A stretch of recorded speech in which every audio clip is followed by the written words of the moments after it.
Kien l-ħabta ta' satejn ta' wara nofsinhar meta d-Dipartiment tal-Protezzjoni Ċivili ġie notifikat nirien f'wiet omor fis-swieqi. Fl-istess ħin irċevew telefonata dwar nirien oħrajn li żviluppaw fil-Mosta viċin supermarket.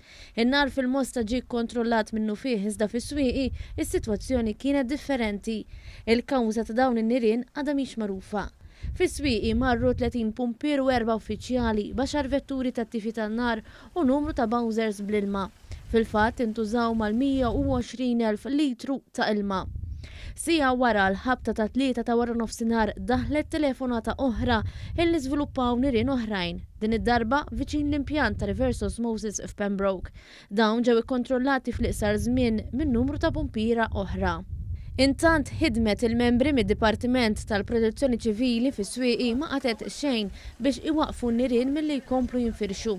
In-nixfa u r-riħ offrew sfida lil pumpiera sabiex jikkontrollaw in-nirien. Madankollu rnexxielhom u b'xorti tajba ħadd ma weġġa' anke l-annimali fl-irtsiset kienu mħarsa. Fuq il-post kien hemm tim mediku mill-emerġenza tal-Isptar Mater Dei sabiex jassisti lil pumpiera. Kien hemm ukoll membri mill-għaqdiet mhux governattivi ta' St. John Rescue Corps u mill-Emergency Fire and Rescue Unit. Waqt din il-ħidma assistew ukoll membri mill-Leża, mill-Korp tal-Pulizija u mit-Transport Malta illi diriġew it-traffiku e kif xi waqtiet it-toroq tal-madwar kienu magħluqa. Ir-residenti tal-Inħawi ġew avżati biex iżommu it-twieqi magħluqin.